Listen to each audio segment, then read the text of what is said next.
First comes crisis, then comes power. Then comes a tyrannical government in a White House. The far left has become pros at taking crisis, mostly the recent January 6th riot, and running with them so far, I'm afraid we're never going to catch up. But here's the thing, they're also hiding something. I can feel it. I think you can too. Because the questions I have and the facts they're providing just don't add up.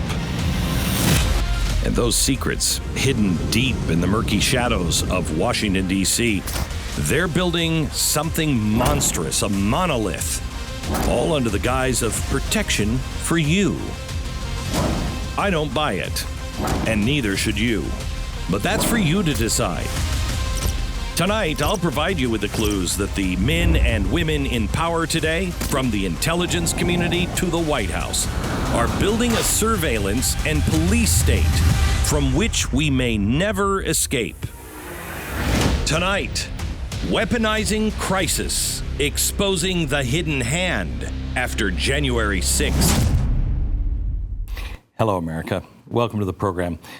Tonight, I want to start with this warning. I'm going to show you some things tonight that are going to show you, in fact, in the next couple of weeks, show you some things that you're going to say, oh my gosh, there's no way out. I was there a few weeks ago, and then Afghanistan happened. And I was reminded what the real power in this country is. And it is the open and giving and loving heart of Americans. And I am telling you now that if we remain with an open heart, we spit ourselves out of the system, we do our homework so we know what is true, and we do not embrace fear, but instead, to get all Jesus on you, we embrace love, and we love those who hate us and despise us. It is the only way out. I've told you before, we're passing all the exits, and there is a bridge that is out ahead. We passed those exits, and we are about at the bridge. There is only one thing that will build that bridge, and that is we remain calm, cool, collected, and the group of people that everybody else will turn to, because we're not full of hate and anger like everyone else. Tonight, I want to show you sleight of hand and misdirection. I don't know if you can get a tighter shot of this, but here in my hand, I have a little piece of chalk here. And what sleight of hand, when I was a kid, I wanted to be a magician. And one of the first things I learned was how to do this little trick. You put something in your hand and you say, okay, watch carefully, I'm going to make it disappear. And then you open your hand, and it's in this hand, okay? Well, how does, I'm going to show it to you again. Watch the other hand, but the other hand that has the chalk is pointing to this one. It's part of the misdirection. This hand, who's actually doing the trick, is pointing and saying, you got to look there. That's what's happening in our country right now. I'll show you how they are busy hiding their other hand, while the majority of us have been concentrating on other things, and all of them important. For the most part, it's been COVID. Then it's been Afghanistan, and all of this rightfully so. But then, oh my gosh, lions and tigers and bears, look at Texas. They just banned abortion. How dare they stop the murder of innocent babies? I know, crazy. These tactics work, and the progressive left has a PhD in deploying them. For a minute last week, the media stopped focusing on the Biden administration's historic and colossal failure in Afghanistan to call Texans the devil. There's always going to be some crisis, one or another, for the government. And their allies in the media will say, oh my gosh, look at this crisis. It's right here. Look at this. You're looking here when the magic is happening over here for them. Meanwhile, the country is radically transformed right under our noses because this is the hand that we should have been paying attention to. All right, we just passed the 20th anniversary of one of the worst days in the United States of America. We were all united on this, but I want to show you how far the Democrats and the left have gone in the last 20 years. Look at how the left now is comparing September 11th. This is from the New York Times, how September 11th gave us January 6th. Listen to this, quote, "The war on terror accustomed white Americans to seeing themselves as counter-terrorists. Armed white Americans on the far right could assemble in militias, whether in northern states like Michigan or on the southern border, and face little in the way of law enforcement reprisal." Okay, first of all, who are these people? I mean, you're white, okay. Are we the only ones that believe in the Bill of Rights? Because that's pretty important for freeing slaves. Are we the only ones that believe now in the Bill of Rights? And if you do believe that and you're white, you're a terrorist in the vein of Osama bin Laden, and we're up in the woods someplace in Michigan? I don't even understand that. I know who's in the wilds of Michigan. There's a few people and a lot of FBI agents posing as terrorists. Now, it sounds like a joke, but to those seeking power, it is not a joke. Listen to this. This is from Joy Reid. She compared Christians to the Taliban. I think that might be a little hyperbole, but she believes it. And the left isn't original in the slightest. It's almost like their minions go out there and hand deliver the talking points, and everybody parrots it like good little drones. Here's Michael Moore comparing the Taliban to the January 6th rioters. It's insane. But there is a method to the madness. They're saying, look at that. These terrorists are horrible. But what is happening here? They're using January 6th to lump in anyone that believes in conservative principles. And those conservative principles are not really conservative. It's the Bill of Rights. And it is working, this sleight of hand. I'm going to show you a poll that came out about a week ago. I think this is pretty stunning. The poll shows that Democrats now consider Trump supporters and the unvaccinated as the biggest threat to the nation. Look at this. When you look at unvaccinated Americans, it's 56%. The number one position is Donald Trump supporters at 57%. 60% say that's the biggest threat. By the way, GOP, it's the Taliban. Then it's defund the police activists. And then after that, it's China. Hello? Trump supporters? Really? That's the one? Or the people who believe in my body, my choice and getting vaccinated? I'm not anti-vaccine, but I'm not vaccinated because I have the antibodies. I had a bad case of it. Now, this is not coming from the wackos like, Joy Reid or Michael Moore. I want you to listen to this quote from a current Michigan Democratic representative, former CIA and Pentagon official now, Elisa Slotkin. Quote, "The post-9/11 era, where our greatest threats to national security were external, and it is over." She goes on to mention January 6th and the Proud Boys, but conveniently leaves out the Summer of Rage 2020. Left-wing terror isn't even on their radar. Trust me, I'm not rehashing old things here. There's really a very important point that you need to understand coming. Now, she's also right now the head of counterterrorism, the subcommittee. And as I will show you later in the show, the system is being turned against you if you believe in the things we were all taught were right by our parents, the Bill of Rights, truth, justice, the American way. The system is being weaponized. One of their most powerful tools, basically another federal branch of the government. A few weeks ago, Victor Davis Hanson posed the question. He said, are we in a revolution and we don't even know it yet? Well, let me ask you a question. I said in 2008, there's going to come a time where you don't recognize your country anymore. Do you? Do you recognize it? I've been shocked by my nation. I've been horrified by my nation. Some of the worst things we've ever done were historic. The rounding up of the Japanese in the internment camps, the dishonor. But the dishonor that is happening now, this is a first in my lifetime. I was too young really to process Vietnam. Joe Biden and the Democrats are overseeing a policy of chaos. It is the controlled collapse of the United States. And that is what you have to understand. They believe it is over. It is no good. So let's control the collapse. And this is a policy that is going everywhere, from Afghanistan to the southern border to our financial situation, to your ability to chart your own course. Main Street USA. Can you keep your business? How about the street thugs that are attacking cops in broad daylight now? I told you in the past that what Obama was building and paving the road for would be nothing compared to what his predecessor would actually do with all of those levers and buttons. Now, some people would say we have a puppet in the White House because I think he's always looking for ice cream pudding or the wonderful waft of some kid's hair.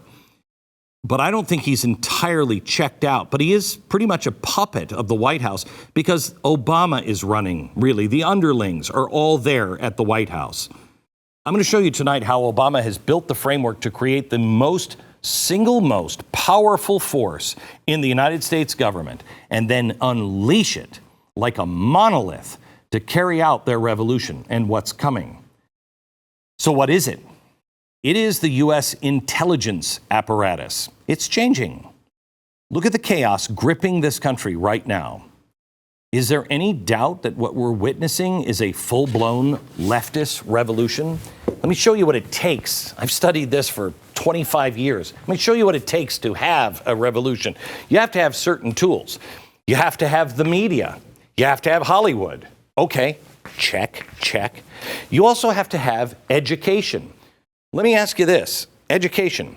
What's happening in our schools with CRT and our kids being forced to wear masks in schools? I did a segment on radio today that talked about what the Treasury and the Federal Reserve are pushing right now on how to organize your kids. This is not about CRT.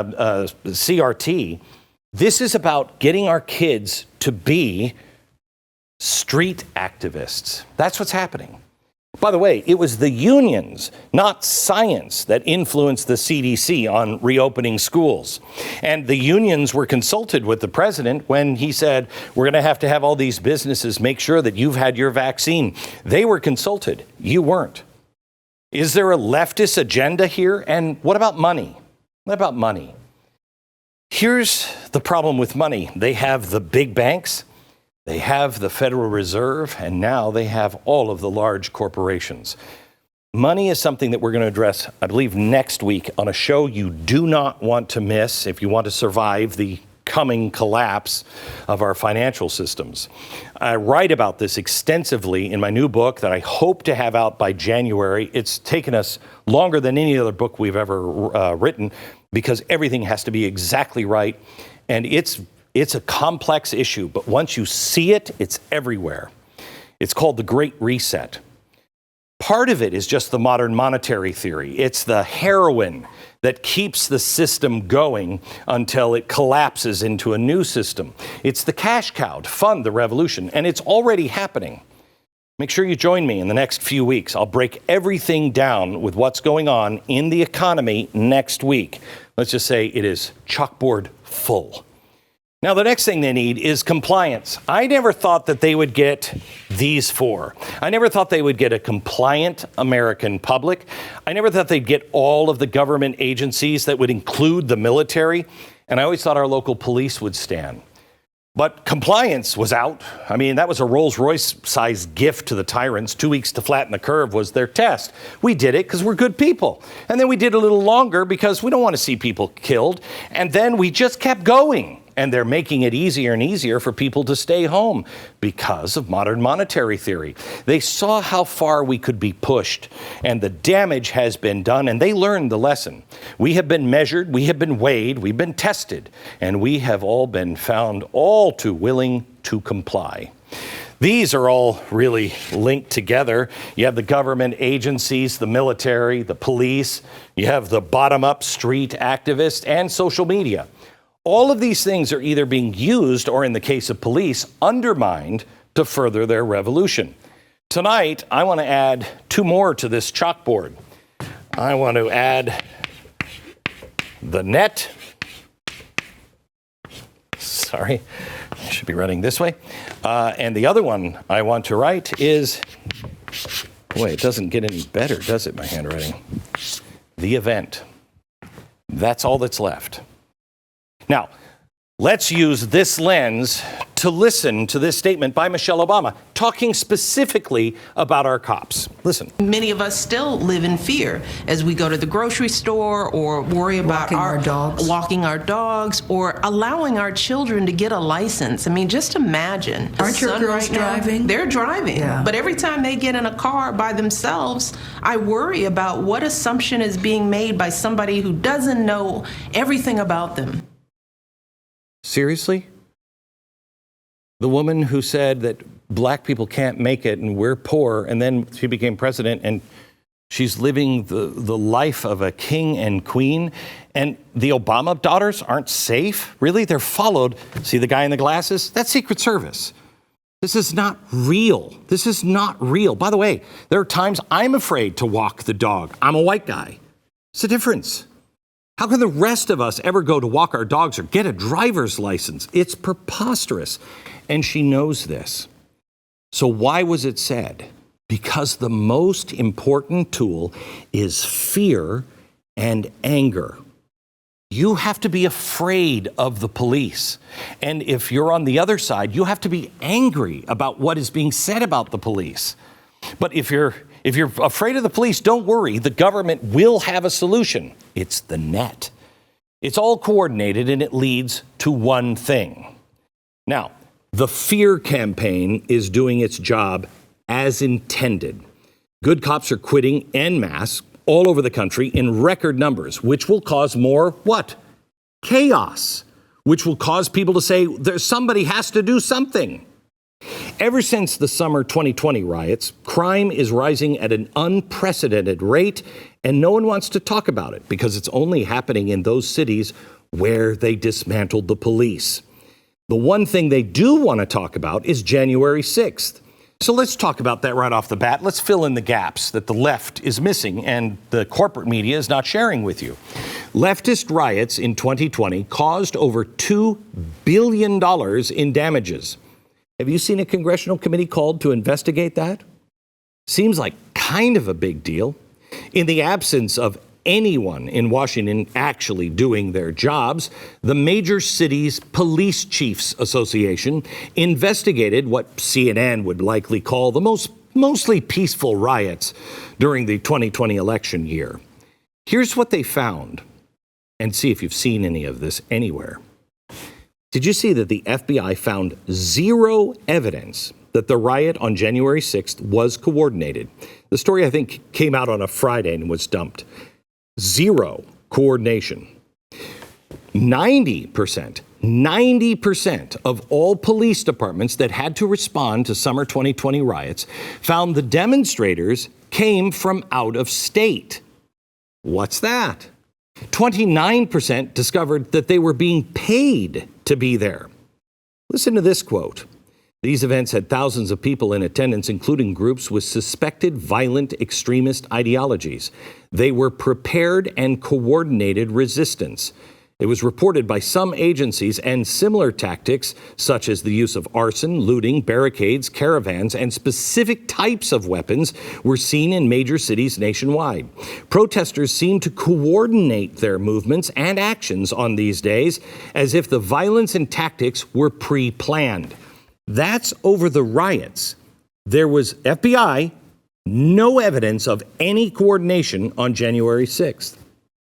Now, out of all of the responding police departments, over 3/4 of them reported the presence of violent far-left extremists. Now, half reported seeing violent far-right extremists. So we've got a lot of far one side or the other crazy people, okay? And we can't get a congressional commission to look into this. Well, maybe it's because they didn't use weapons. we can't look into it because the media and the left have been very vigilant in showing us the mace and the flagpoles that the January 6 rioters were wielding in the Capitol. BLM and Antifa rioters brought rocks. Some of them were pre-placed like they were pre-planned. They brought bricks, Molotov cocktails, and firearms. Everything that happened in the summer of 2020 dwarfs what went down on January 6th. But the Democrat-controlled government doesn't give you any of these facts. And despite all of the efforts to hide the truth, 66% of Americans want Congress now to investigate the BLM and Antifa riots over January 6th. I say investigate all of them. So what is it that they're hiding on that day? And how are they using it to complete their little revolution on the Constitution? Well, I will show you next.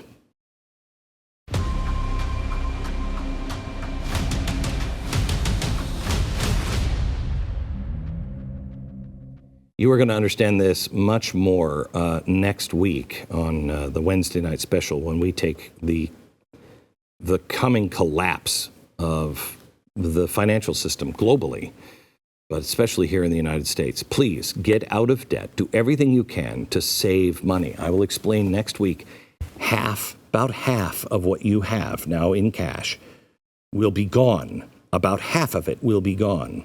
So how can you save money? What can you do? Call American Financing, please. Check them out at americanfinancing.net, americanfinancing.net, or you can call them. The number is 800-906-2440. There's no hidden fees. There's no pressure. They're a locally owned, family-owned company that now can cover you wherever you are, coast to coast. They work for you. You could save as much as $1,000 a month. I'd be willing just to save $100 a month, wouldn't you? American Financing, 800-906-2440. What you're looking at here, you think is just the Speaker of the House, Nancy Pelosi, but are you actually looking at the new commissioner or chief of police, a new intelligence arm and national police force? Nancy Pelosi doesn't want anybody asking any questions, and she doesn't want anything that I've told you about January 6th. It shows just how ridiculous this little committee of hers really is. Right now, she's rejected anyone that might ask any real questions, and now the committee, composed of 7 Democrats and 2 Republicans. Both of the Republicans voted to impeach Donald Trump. It's a witch hunt, and it must be resisted at every level. Now, I personally have had a long time respect for the Capitol Police. I think they have a very important job, and they faced an insane situation on January 6th. But that's what it seems like because that's what I've seen. But something weird is going on. Officer Harry Dunn testified and said this, quote, "There was an attack on January 6th and a hitman sent them. I want you to get to the bottom of that." Well, the hitman he's referring to is President Trump. Now, that's a pretty big accusation. Last month, the FBI said very specifically that the January 6th riot was not organized, coordinated, or planned by Trump or anyone else. So then why would he say that under oath? Why are the Democrats awarding the Capitol Police the Congressional Gold Medal? I've already showed you the facts of the 2020 summer riots. They prove they were much, much worse. Have you heard of anyone talking about, Joe Biden awarding those police that stood in those cities any kind of medals or even a pat on the back? It almost seems like there's a narrative here. But why? What are they trying to hide? What are they doing? Well, let me show you the court documents from the case, the U.S. government versus some of the January 6th defendants. Check out the highlights here. We possess some information that the defense may view as supportive of arguments that law enforcement authorized defendants to enter the restricted grounds, e.g. images of officers hugging or fist-bumping rioters, posing for photos with rioters, and moving bike racks. We are not in a position to state whether we have identified all such information. Okay, wait. That's an insane statement. The first part says, okay, there's clearly evidence that would help exonerate these people. And then finishing it off with, but we're not in a position to show it, and we're not sure we have all of it. Wait, what? Now, in my day, kids, I remember, because I'm old enough, the justice system was required to provide any and all exculpatory evidence to the accused. Why won't the Justice Department release this evidence and the full 14,000 hours of surveillance video, including the body cam footage from the responding officers? Imagine if we were talking about an officer involved in a shooting of a black man anywhere. The full, unedited footage would be everywhere. So why are we only getting short snippets, cherry-picked, that conveniently follow the January 6th committee narrative? 14 media outlets are now suing the Justice Department to get the information released, but the government has denied the request, and they can. Wow, really? Why? Maybe because there's a lot more to this. Maybe. Look. Listen up. The police here are willing to work with us and cooperate peacefully, like our First Amendment allows. Gather more Americans under the condition that they will come and gather peacefully to discuss what needs to be done to save our country. That's not a radical. That's not a guy up in Michigan with a bunch of guns. Listen to this.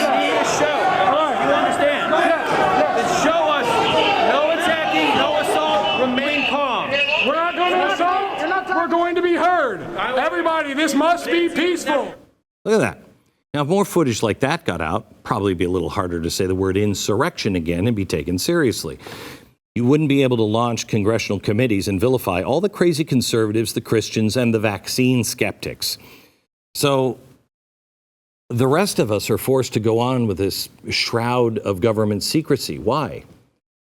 Well, meanwhile, last weekend, the bomb was dropped. The Capitol Police quietly recommended 6 of the officers that responded to the riot for disciplinary action. Why? Well, they do.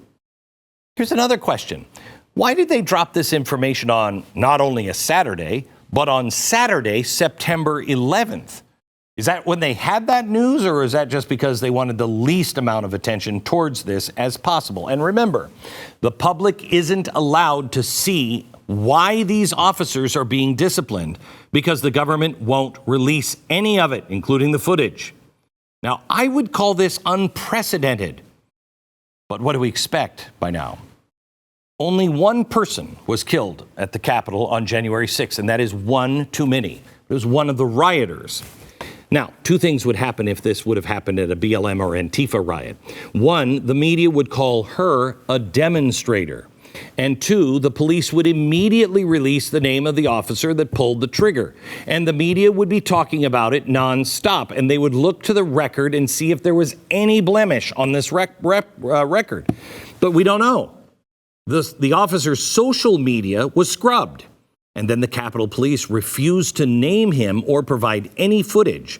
Again, we're in the dark until this video was surfaced by investigators. The situation where you discussed where Officer Byrd was at the door when Ms. Babbitt was shot, it was our Sergeant at Arms employee who rendered the aid. Okay, that was the acting Sergeant of Arms testifying to the House. He accidentally revealed the name of the officer that killed Ashley Babbitt, Officer Michael Byrd. If it wasn't for real clear investigations, no one would have ever really known who shot Babbitt. Lieutenant Byrd was recently identified, and he identified himself on his own without the Capitol Police. So, wait, why is the name of any officer involved in shooting, why isn't it immediately released like it is everywhere else? Why is this the only exception? Could it be possibly due to the fact that Officer Byrd has a history of negligence when, like, for instance, he left his gun unattended in the bathroom? Whoops, where did I put my gun? This is the type of evidence that the Babbitt family lawyers could have used, but they were denied. And Ashley Babbitt's mother and lawyer say the requests for information continue to get stonewalled. All of it is outrageous. The secret goes completely against the way justice works in this country. But yet it's all perfectly legal.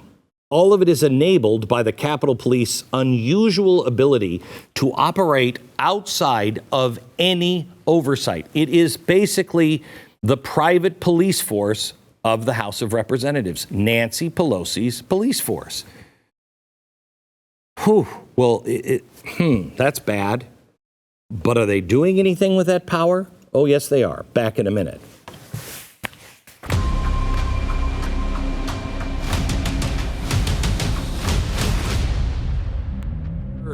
If you are a dog owner, you know that taking care of your pet means more than just giving him food and water. The dog, at least in our family, part of the family, his health and happiness are important to us. I've been telling you for a while now about how rough greens have changed my dog Uno's life for the better. He used to be the pickiest eater in the world, and now he can't wait to get his bowl. Every time we feed him, he licks it clean, and that is only because of rough greens. It's a supplement that you sprinkle on top of whatever you feed your dog. It's full of vitamins and minerals and probiotics, antioxidants, basically all the nutrients that you're missing out if you're just feeding him regular dog food or any real dog food, especially kibble food. The dogs go crazy for it, and Uno, who is a German Shepherd of about 10, which is getting old for a purebred German Shepherd, he acts like he's 3 now. Rough greens. They want to make sure that you're able to feed it to your dog and your dog likes it before you commit to buying it. You can get a free bag of rough greens right now, just a little trial pack. All you pay for is shipping. Just go to roughgreens.com/Beck or call 833-GLEN-33. Numbers on the screen there, or roughgreens.com/Beck. Okay, I want to show you the text from the D.C. law that mandates police release names and footage when an officer uses deadly force, and I quote, "Within 5 business days after an officer involved death or serious use of force, publicly release the names and body-worn camera recordings of all officers who committed the officer-involved death or serious use of force." So how can the Capitol Police get away with hoarding 14,000 hours of surveillance footage from January 6th and refuse to identify the name of the officer that killed the only person there that day? Well, the answer is, and you're not going to like it, they operate outside the realms of any kind of oversight. This is not an exaggeration. We can't FOIA the Capitol Police. You can't even read information from their inspector general. They have one, but their reports only go to the Capitol Police Board. Roll Call got this answer from a Capitol Police lawyer, and I quote, "Please be advised the United States Capitol Police, as a legislative branch entity, is not an agency under the Freedom of Information Act. Therefore, the USCP is not subject to the requirements of the Freedom of Information Act." So we can do nothing. They report only to Congress, and they have the complete authority to make arrests in places outside of the Capitol grounds. Well, that's not good. I mean, could you just hear me out? Say it's a Republican that's running the House of Representatives, not Nancy Pelosi. Do you want any police force, any intelligence agency now, having the kind of power where they report? It's a private army. It's a private police force, and there is no oversight, and they only report to her or him. With that in mind, is it surprising at all that the only evidence they release goes along with Pelosi's January 6th narrative? This is total corruption. I want to make it clear here. I am not criticizing the Capitol officers themselves. They can't be held responsible for the system that they're under unless they're being told to do illegal things. But it is the system that I'm concerned with. And while the left has been pushing to defund your police, they're giving their police a lot more money. The fiscal year 2021, the budget for the legislative branch bumped the Capitol Police salary expenses from $379 million to $417 million. Other expenses like cars, uniforms, weapons were bumped from $85.2 million to $103.1 million. And this doesn't even include the $1.9 billion of emergency funding given to the Capitol Police after January 6th. $1.9 billion? Nancy Pelosi spearheaded that, because, of course, you can't be allowed to protect yourself. You know, we have to have better protection around here. It's rich, right? They don't want you to have guns. They don't want to fund your police, but their bodyguards, fully funded and equipped. The Capitol Police are an organization that has no oversight. They're getting pumped up with more funding, and now they're expanding their operations. We've told you this before. Quote, the department is also in the process of opening regional field offices in California and Florida, with additional regions in the near future to investigate threats to members of Congress. That's odd, because that's what the FBI is supposed to do.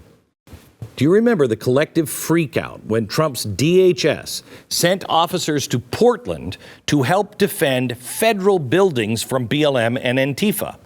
This article is from the top progressive think tank in the country. Have you heard anything from them regarding the congressional cops expanding beyond Washington, D.C.? Because a logical person who enjoys the rights and freedoms that we have in the Constitution would ask, logically, what are they building here?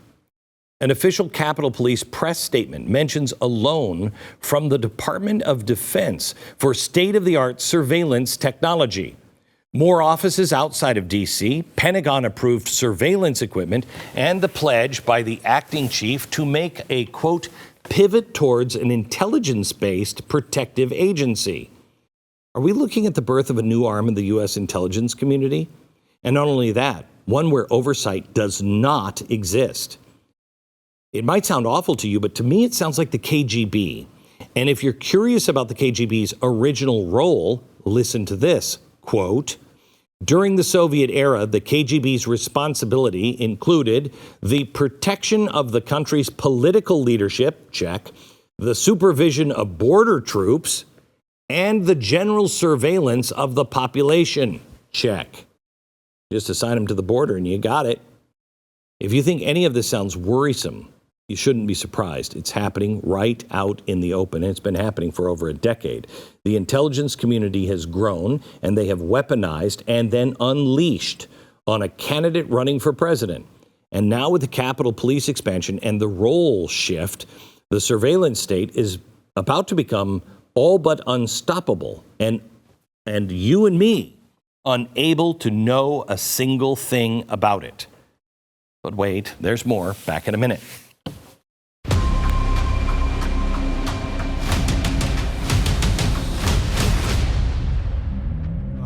About a year or so ago, man, Jesus, I was probably been 3 years. Does time just slip away from you now?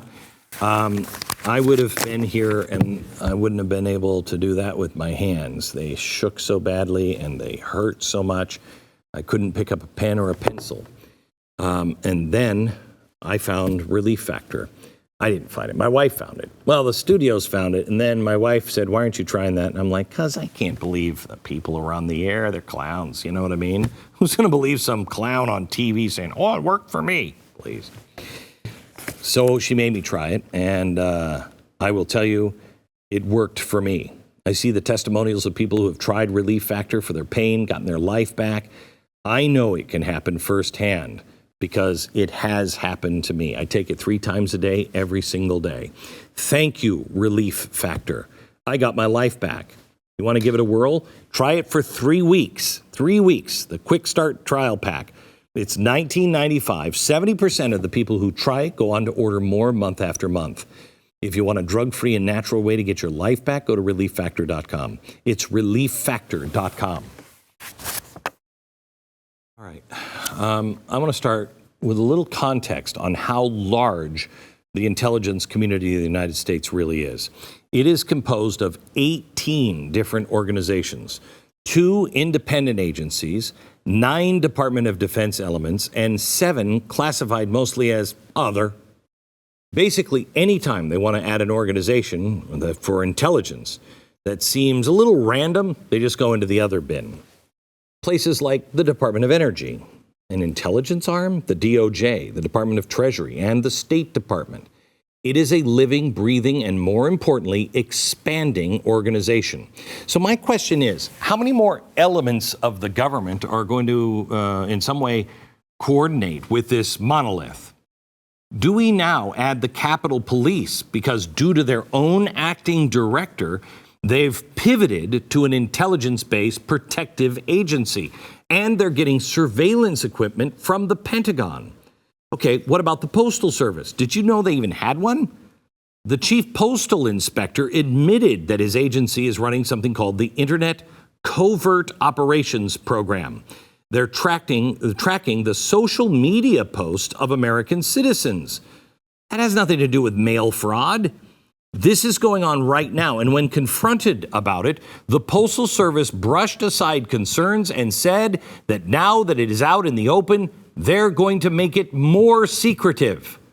I'm not making that up. No joke, folks. No one should be surprised. Let me show you how the intelligence community already operates.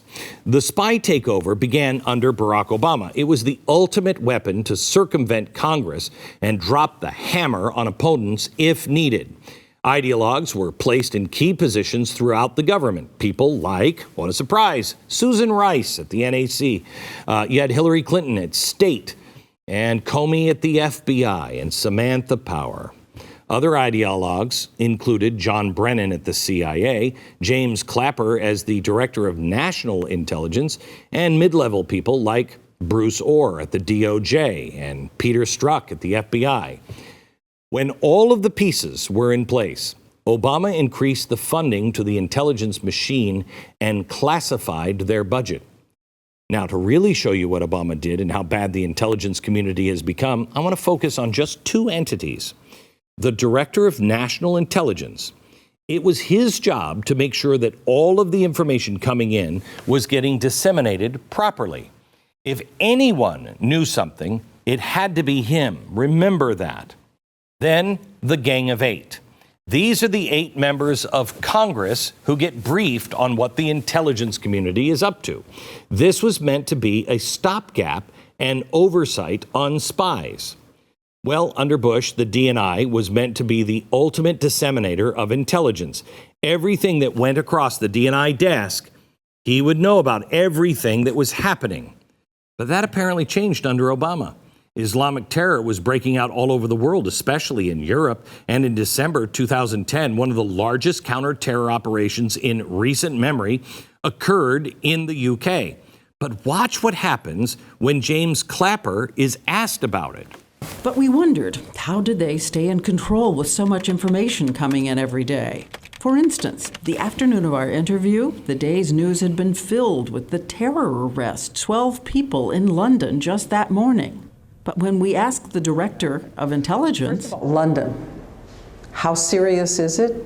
Any implication that it was coming here? Any of the things that they have seen were coming here?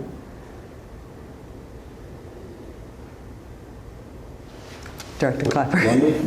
The arrest of the 12 individuals. Okay, that is painful to watch. He had absolutely no clue as to what she was even talking about. He had to look over to the CIA director. But Clapper should have had more information than Brennan because he's the center of it all. Now, on the surface, you might be thinking, why would Obama have this guy as the Director of National Intelligence? He looks completely incompetent. Unless he's focused on other things, and this is by design. Looking at it another way, Clapper was the perfect man for the job if you're running secret intelligence missions against a candidate running for president and his staff. But wait, what about the Gang of Eight, right? If the DNI was being deliberately kept in the dark, wouldn't the Gang of Eight put a stop to what happened to Trump? Because that's what they're supposed to do. They're supposed to be read in on everything the intelligence community does. Everything. Here's FBI Director during congressional testimony answering whether the Gang of Eight was briefed on the operation against President Trump. So just to drill down on this, if the open investigation began in July and the briefing of congressional leadership only occurred recently, why was there no notification prior to the past month? I think our decision was it was a matter of such sensitivity that we wouldn't include it in the quarterly briefings. No. You work for Congress, and Congress works for the American people. And Congress is supposed to be read in on everything. Just 8 people, and they're supposed to be trustworthy. But the FBI chose to keep them in the dark this time around. Guess what? The Gang of Eight never pressed it. They never pushed to find out why the FBI and intelligence community willingly admitted what they were doing to Donald Trump. It's insanity. Together, the FBI and the CIA worked overseas operations to give the appearance that George Papadopoulos and Carter Page were dealing with Russia. Meanwhile, an informant with the FBI, Christopher Steele, was hired by Fusion GPS to dig up dirt on Trump. When the link between the FBI and Steele was terminated, the Steele dossier information continued to flow through data dumps from Nellie Orr and her husband Bruce at the DOJ. He then met 13 times with the FBI to give them the information. All of the junk in the Steele dossier would be discredited, but it continued to be the justification to spy on Carter Page. Oh, and Nellie Orr, guess what she did before working with Fusion GPS? She was with the CIA. An intelligence operation was running against the President of the United States. It included the FBI, the DOJ, CIA, and who knows how many others. And it completely circumvented all oversight. The stopgaps were subverted, and no one seems to care. Why? Because the intelligence apparatus now runs the country, I believe. Now, the government, through January 6th committee, is pushing private companies to spy on Americans. How bad can this get? Well, we might find out this weekend. Fencing is now being put back up around the Capitol in anticipation of yet another rally this weekend. It's a rally that I could support the cause because what's happening to the people on January 6th is an abomination. But I have to tell you, I wouldn't go because I feel like it's a setup. If something happens, would you be surprised if it was an FBI agent? I beg of you, if you're one of the 700 people that are going to this rally, do everything by the book, peacefully. And it's so easily a setup. And one more incident, and the net has been made, it's laid, it's ready to fall into it as they collapse the system. The event could be this weekend. Don't give the government any excuse. As I showed you tonight, the rules have changed, and the spooks now are running the show. Tools of revolution, I added on the chalkboard tonight two things, the net and the event. And I told you tonight, I think it's going to be something like another January 6th. However, the net, This is a controlled destruction of America. And there's a net that we're all going to fall into.